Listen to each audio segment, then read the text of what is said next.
بالله من الشیطان الرجیم بسم الله الرحمن الرحیم.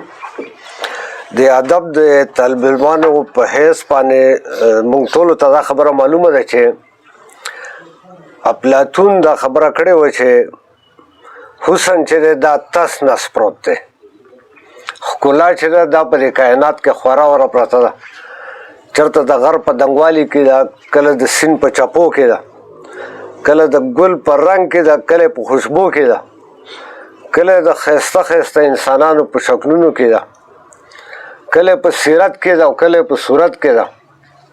خو کله چې شاعر او ادیب دا را اخلي او بیا د قوت متصوره یا هغه د تصویر کشۍ مقام ته رسوي، بیا هغه په قوت متخیله باندې هغې نه د خپلې مرضۍ تصویر جوړوي او د هغې بیا ابلاغ کې بهر ته راوباسي. نه دا د څو پړاوونو نه تېرېږي او دا چې دی د نقل نه نقل جوړېږي. د دې خاطر دا شاعر او ادیب خبرې ډېرې زیاتې خوږې کوي او ډېرې ښې کوي، خو دی د نقل نه چې دا نقل وباسي نو په دې کې مبالغه او دروغ راځي. د دې خاطر دا شاعر مله راولئ چې زه ډېر احترام وکړم، خو زما د ریاست نه وباسئ، ما ته هېڅ ضرورت نشته زما نوی نسل خرابوي. خو د هغه شاګرد ارسطو بیا د خپل استاد د خبرې بیا هغه مخالفت وکړه او هغه دا خبره وکړه چې نه داسې نه ده. دا شاعر او ادیب چې دی دا د حسن تصویر یا د حسن نقل نه وباسي، بلکې دغه خور ور حسن چې په دې کائنات کې پروت دی دا دی راغونډوي، هغې له یو مجسم شکل ورکوي او کوم چې حسن کل دی یعنې د الله تعالی ذات دی هغې طرف ته یو قدم دی اغستل غواړي. او کله چې دا سړی په خپله باندې یعنې دا شاعر او ادیب د دغه حسن په تلاش کې پروت دی، د هغې په راغونډولو کې پروت دی، د هغې بیا په ابلاغ کې او ټولنې ته د رسولو په تصور په جریان او په بهیر کې پروت دی، نو دی په خپله باندې هغه حسن کل طرف ته نږدې کېږي او روان دی او قدمونه یې هغه طرف ته دي. نو چې کله دی ښایسته دی نو د وینا به ښایسته او دی به یو ښایسته انساني معاشره تیارولی شي. د دې خاطره دا شاعر عرض دی چې دی زما ریاست ته راشي. اوس سوال دا پیدا کېږي چې د دې فلسفرانو په دې حسن باندې د دې مباحثه شوې ده، د حسن په خپله څه شی دی؟ د حسن تصور تاسو ته معلومه ده چې د ټول نه وړاندې دا په یونان کې د سترګې غړولي دي او په دې باندې مختلفو پوهانو لکه څنګه چې دا دوته ما یاد کړه خپل نظریات وړاندې کړي دي او د حسن دپاره وړاندې څیز چې دی هغه نسبت او تناسب ګڼلی دی. یعنی حسن هغه ښکلا ده د بهترینو اجزاو هغه بهترین ترتیب او ترکیب دی چې د هغې په لیدو په اورېدو باندې انسان د خوشحالۍ احساس وکړي، دا حسن دی. اوس رالو دې ټکي لا چې دغه حسن کوم یو دی چې د هغې په لیدو په اورېدو باندې د سړي زړه خوشحاله شي. د دې خاطر د یونان خلکو ووایي چې دا په نسبت تناسب کې دی. د دې خاطر وړاندې چې کوم پورټریټونه یا تصویرونه مجسمې جوړېدې نو د یونان فلسفیانو د دې لپاره د مستطیل شکل غوره کړ چې له پاسنی سر به مثال کمی سور به کمی اوږدوالی به زیاتي، نو دا تصویر به ښایسته ښکارېږي او تر ننه پورې موږ تصویرونه هم په دغه شکل کې جوړو.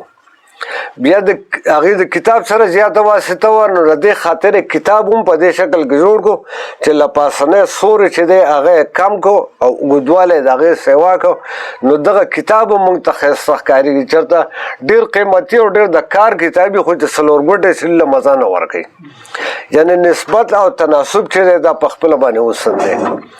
تاسو خپل د انسانانو دغه ته وګورئ که د چا یو لاس هم قدرې په دې ټول بدن کې اوږدي نو بیا هغه بد ښکارېږي، که چا د مخ په نسبت پوزه غټی نو بیا هم مناسب نه ده، که غوږونه یې غټ نو هم نامناسب دي، که دغسې د بدن په حساب یې خپې لږې لنډې وي نو هم ورته خلک 20 نومونه اخلي او د خلکو مثال هغه په نظر کې ښکلی نه راځي.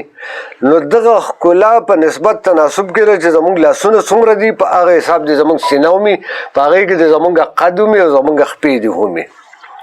دغسې مثال که دغه ترتیب او دغه اوسن موږ په یو چمن کې ولټو چې یو ځای ګلاب ولاړ دی، بل ځای ریدي ولاړ دی، بل ځای کشمالی ولاړ دی او هغه په یو خاص ترتیب باندې، نو دا به موږ ته ښایسته ښکارېږي. که موږ دې کمرې ته وګورو او د دې کمرې دیوالونه په نسبت تناسب باندې جوړېږي، دا کمره موږ ته ښایسته ښکارېږي. دا ښایسته ودانۍ چې موږ ته ښایسته ښکارېږي، دا په دې ښکارېږي چې دا په یو خاص انجینرینګ د جیومټرۍ په حساب باندې په یو خاص تناسب جوړې شوي دي. که د دې دیوالونه کاږه واږه وې، د دې ګوټونه بې ترتیبه وې، دا به موږ ته ښایسته نه ښکارېده. ښایسته ګاډي موږ ته ځکه ښایسته ښکارېږي چې هغه په یو ښایسته انجینرینګ باندې جوړ شوي او په هر څیز کې یو نسبت تناسب یې موږ ته ساتلی دی. نو بنیادي تصور دا راغی چې نسبت تناسب یعنې د بهترینو اجزاو بهترین ترتیب او ترکیب چې دی دا اوسن دی.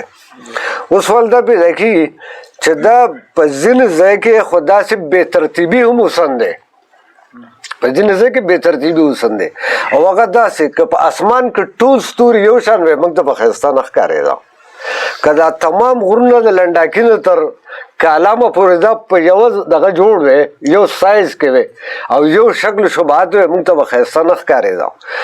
که زمونږ پېښور او سوات دا په یو شان ښایسته وی، خیرازه وی، دا چینې او چنارونه وی، د پېښور سړی بیا سوات ته نه راته. او که موږ ته د پېښور بازارونه ښایسته نه ښکارېدی چې د سوات د ودانو د دې د جوړښت نه بدل دي، د موږ به پېښور ته نه تلو. نو له دې خاطره کله ناکله داسې وشي چې په بې ترتیبۍ کې خوند پیدا شي. که په یو چمن کې ټولې ونې یو شاني، په یو ځنګل کې ټولې ونې یو شاني، ښایسته نه ښکارېږي. موږ پکې غټې ونې ته سترګې راګرځي. که تاسو زه دا خبرې یو خبره پکې کومه چې د غضنفر او د زیري په نامه باندې دوه کسان دي، هغې کتاب لیکلی دی، نوم یې دی د ادبیاتو دنیا. په دې موضوع باندې هغه ډېر ښه لیکل کړي دي او تاسو خامخا دغه کتاب ولولئ او دغه موضوع ولولئ. د سینې او ټانګ دی او په هغې کې ډېرې زیاتې سپین کاڼي پراته دي. دغه سپین کاڼي ښایسته نه ښکارېږي که یوه تور کاڼی پکې په منځ کې نه یې پروت و، ځکه چې د خلکو بیا د هغه سپین سره په هغه تور باندې نظر لګي. ځکه چې دا هر یو هغه څیز قیمتي دی چې نایابه دی، دا خبره په ذهن کې کېږي. که سره زر زمونږ په دې غرونو کې دومره زیات شي لکه دا اوس چې دا کاڼي پراته دي، نو سره به څوک کور ته هم رانه وړي. دا چې نایابه دي نو دا قیمتي دي. یعنې چې کله یو څیز په مقدار کې په تعداد کې دا کم او کم په لاس راته، نو دا به څه شي، دا به ښایسته او دا به ښکلی.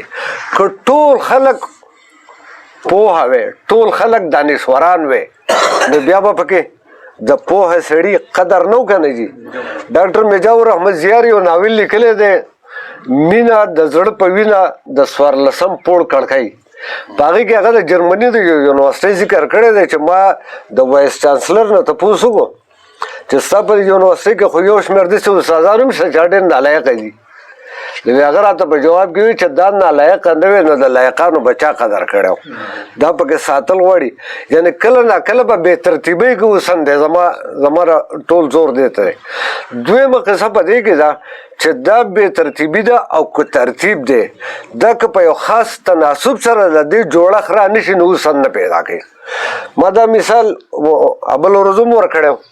هغه داسې ده چې لکه یو ښایسته ښکلی مخ دی او په هغې باندې خال ولګېد، په دې ځای باندې یا په هر ځای چې باندې خال ولګېد.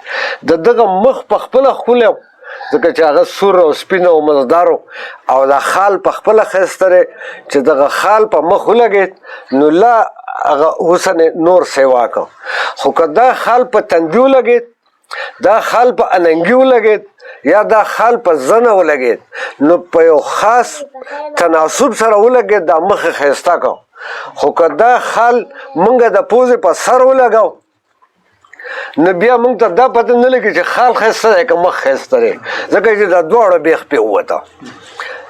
یعنې مطلب دا دی چې هغه نسبت تناسب چې یو پراپر څیز به ته په پراپر ځای ږدې نو ښایسته به ښکارېږي.